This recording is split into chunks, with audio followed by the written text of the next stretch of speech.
Bonjour, vous êtes sur Décideur TV, c'est la matinale du monde du chiffre. Au programme de cette matinale, on va parler transformation managériale du cabinet. On parlera également du développement des cabinets Exponence et Hendrix. Pour débuter cette émission, j'ai le plaisir de recevoir Robert Dambeau, président de Grande Thornton. Bonjour Robert. Bonjour Arnaud, ravi d'être parmi vous et puis merci de votre invitation. Ravi de vous recevoir. Donc, le management de cabinet mérite d'être changé selon vous. Pourquoi? Bien, tout d'abord, vous n'êtes pas sans savoir que dans les entreprises en général et dans les cabinets en particulier, nous sommes confrontés à une difficulté qui est l'attractivité et la rétention des talents. Donc c'est vrai dans les entreprises, mais c'est vrai aussi dans les cabinets. Par ailleurs, les formats de management qui existaient fin du XXe siècle, pendant les Trente Glorieuses, sont des formats qui ne fonctionnent plus aujourd'hui, avec une relation qui était très verticale, très hiérarchique. Il nous fallait donc intégrer autre chose, et notamment intégrer les attentes des nouvelles générations, qui sont positionnées sur d'autres sujets. Et donc nous avons prévu pour cela un nouveau projet de management, et je suis bien décidé à faire bouger les codes, à bousculer les codes même. Comment vous allez bousculer les codes? Mais écoutez, pour ça, on a commencé tout d'abord par une prise de conscience et installée comme étant au cœur de notre stratégie, à savoir ce qui est important, à savoir ces nouvelles attentes des jeunes générations, et puis la conviction intime que le potentiel humain, et c'est bien là que réside toute la puissance d'action de l'entreprise et qu'il fallait l'actionner encore davantage. Alors pour cela, les moyens mis en œuvre, c'est d'abord d'avoir positionné et mis au niveau de la direction générale le sujet qu'on appelle chez nous People and Culture, c'est tout ce qui est RH. Donc on a un directeur général qui est en charge, qui supervise, qui est le sponsor des RH. On a mis au niveau du CODIR aussi une personne, une associée, en plus c'est une femme, qui porte la RSE. Et puis on a installé toute une équipe interne qui est là pour gérer le change management. Par ailleurs, on a procédé à une large consultation pour confronter nos vues sur le sujet avec la réalité de terrain. On a consulté plus de 300 stagiaires et alternants, plus de la moitié de nos collaborateurs, c'est-à-dire presque plus de 1000 personnes, pour avoir leur avis. On a mis en place très concrètement des moyens de tutorat, de coaching, de mentoring. Et puis aussi, on a rédigé au niveau des associés une charte de la bienveillance, puisque ce projet managérial est fondé sur la bienveillance. La bienveillance étant le cadre qui permet d'installer la confiance. De la confiance naît une meilleure coopération. Et de cette meilleure coopération naît la performance. Donc une charte qui a été signée et conçue, après 18 mois de travail, signée par l'intégralité de nos 120 associés comme un seul homme. Et il en résulte, si vous voulez, une relation client, par ailleurs, une autre de nos parties prenantes, les clients, une relation client qui est impactée dans le bon sens, puisque on a une relation client qui est beaucoup plus personnalisée, beaucoup plus empathique, beaucoup plus à l'écoute. Et nos résultats du dernier exercice, qui sont excellents, pourraient nous laisser penser qu'on est sur la bonne voie. Et donc, on va amplifier encore davantage toute cette démarche au sein des cabinets. Donc, vous avez déployé une nouvelle marque employeur ainsi qu'un nouveau cadre de management. Pouvez-vous nous expliquer comment vous y êtes pris? Bien, c'est un peu ce que je viens de vous expliquer, hein. C'est l'ensemble des moyens qui ont été mis en place, à savoir au niveau de l'équipe managériale, top management, cette direction générale qui porte le sujet avec, au niveau du CODIR, une personne qui est en charge de la RSE.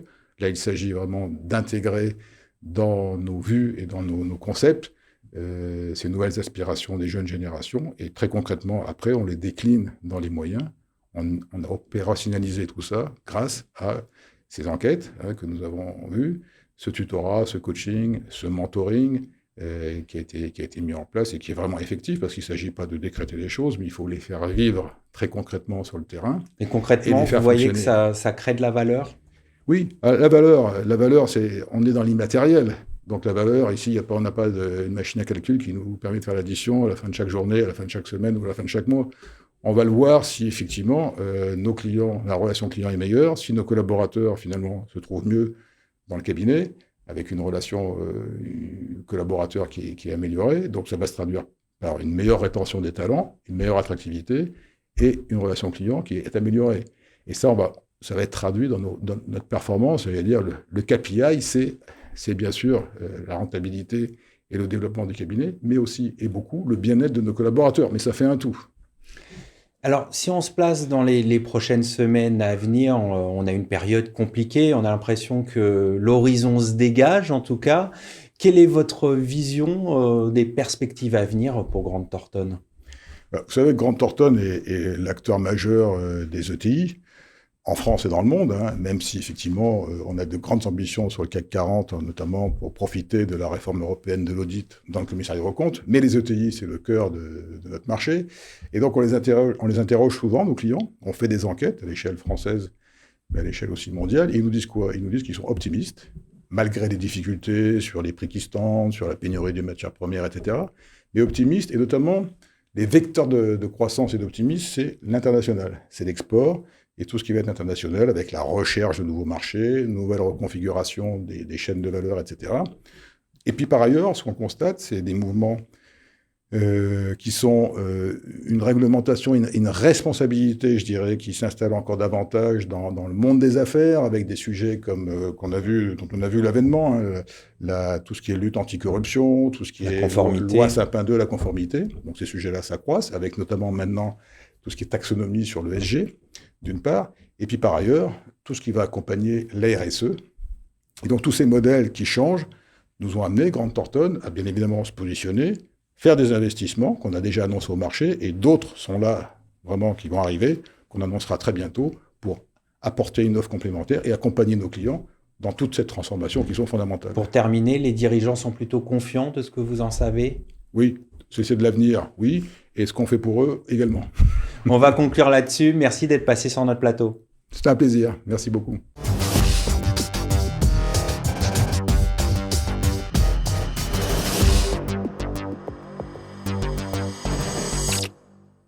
Vous êtes toujours sur Décideur TV, c'est la matinale et je suis en compagnie d'Adrien Régis, associé chez Hendrix.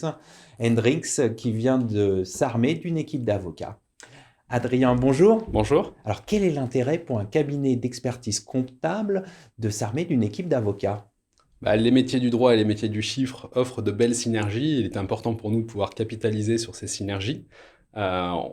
L'idée est clairement de venir étoffer l'offre de services du groupe et de travailler sur la pluridisciplinarité des offres que nous adressons à nos clients. Alors ça fait déjà de nombreuses années qu'on avait une activité juridique au sein du groupe, puisqu'on avait à peu près une douzaine de juristes qui portaient des services juridiques plutôt courants, on va dire, à destination de nos clients. Et là, l'idée, c'est clairement de venir muscler nos activités juridiques en intégrant une équipe d'avocats pour pouvoir traiter d'opérations plus complexes et plus techniques d'un point de vue du droit. Concrètement, dans quel cadre ils vont intervenir? Au niveau du format, déjà, dans un premier temps, l'idée, c'était vraiment de constituer une équipe et d'intégrer, j'allais dire, des hommes et des femmes, finalement, qui adhèrent à ce projet d'entreprise, qui ont finalement la même vision que nous des métiers de conseil. Et il était donc important de partir et de créer cette équipe ex nihilo et pas d'intégrer un cabinet existant. C'est donc ce que nous avons fait aujourd'hui, puisqu'on a une équipe de 3 professionnels, un en droit des sociétés et 2 en droit fiscal. On souhaite rapidement pouvoir la développer.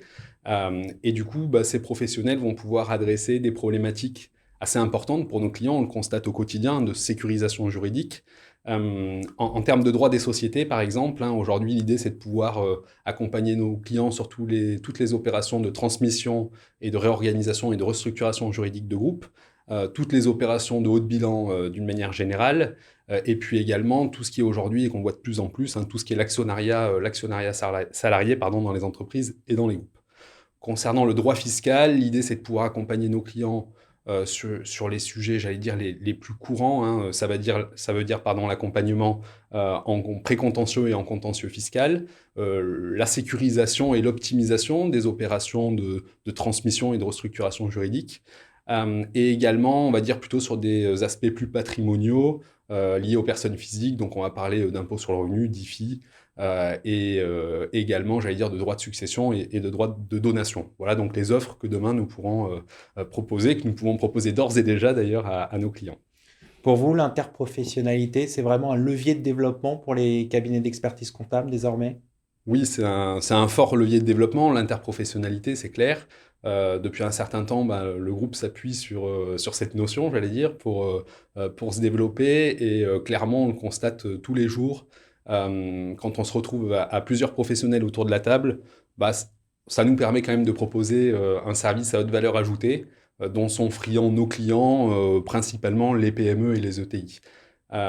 Aujourd'hui, et on vous l'avait indiqué, hein, notre dernière levée de fonds auprès de BPI nous permet d'accélérer ce développement finalement, et de pouvoir demain, pourquoi pas élargir finalement cette notion à d'autres professions du droit, et pourquoi pas d'autres professions au sens large, comme on le fait déjà. Vous pensez à quelle profession?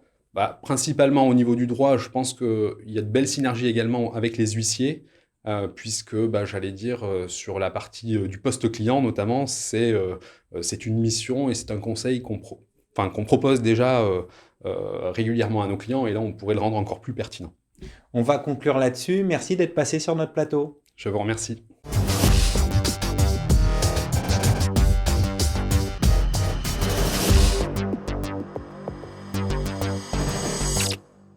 Vous êtes toujours dans la matinale du monde du chiffre. On va parler du groupe Exponence avec Jean-Pierre Bourgin, directeur général du groupe Exponence. Jean-Pierre, bonjour. Bonjour. Alors, quel bilan faites-vous de l'année 2021?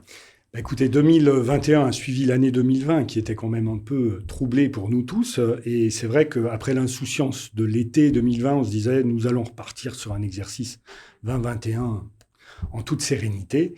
Et on a pris un nouveau confinement fin novembre, etc.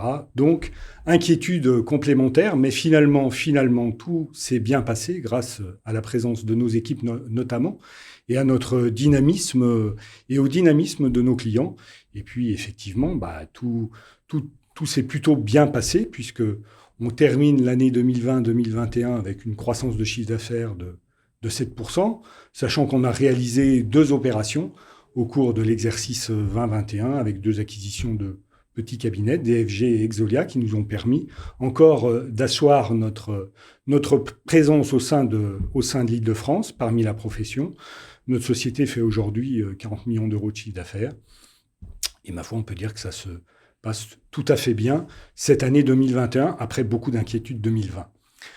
Et donc, il y a aussi la création de la branche avocat pendant cette année. Alors, effectivement, sur la fin de l'année 2021, on a beaucoup travaillé sur la création de la branche avocat. Et donc, Exponence Avocat a été créée. On a donc créé une SPFPL pour les besoins de la profession du chiffre, bien entendu. Et eh bien, écoutez, tout s'est bien passé. On est sur un exercice qui commence avec plein d'espoir, bien entendu. On doit dire d'ailleurs que nous embauchons actuellement des avocats, notamment dans la partie fiscale, de telle façon à dynamiser nos interventions auprès de nos clients, et je crois qu'ils en sont satisfaits. Quelles sont les perspectives pour 2022, outre justement ce renforcement d'effectifs sur la branche avocat? Alors, pour les perspectives 2022, nous avons aussi réalisé en toute fin d'année 2021 l'acquisition d'une société qui s'appelle ADS Consultants, qui est une société qui est dédiée au monde bancaire et qui intervient auprès des banques pour réaliser tout un tas de projets en matière comptable et financière. Et bien entendu, on a plein d'espoir sur cette nouvelle activité qui vient compléter de façon assez pertinente nos activités que nous développions au sein de la structure des CMF que nous avions créée il y a quelques années, qui est spécialisée dans la compliance et pour 2022, on peut dire que les vrais enjeux aujourd'hui, c'est bien entendu toujours être aux côtés de nos clients et bien entendu assurer le recrutement de collaborateurs toujours plus performants, parce qu'après toutes ces péripéties, on va dire que c'est vrai que c'est pas forcément la région parisienne qui attire le plus nos jeunes talents, mais malgré tout, on met plein d'énergie à montrer à travers les différentes positions qu'on peut avoir sur la partie marque employeur notamment. Et c'est vrai que sur l'exercice 2021 et l'exercice 2022 se profile la mise en place de nos accords d'intéressement, de participation, d'accords sur le temps de travail, sur le télétravail. Bien entendu, on est comme tous nos confrères. on est obligé d'insister sur ces aspects-là, de Pour telle être façon toujours attractif. toujours attractif vis-à-vis de la jeunesse. Et pour terminer, est-ce qu'il y a des domaines plus particulièrement où vous recherchez des renforts? Alors, on cherche des renforts partout, honnêtement, partout, dans tous les domaines.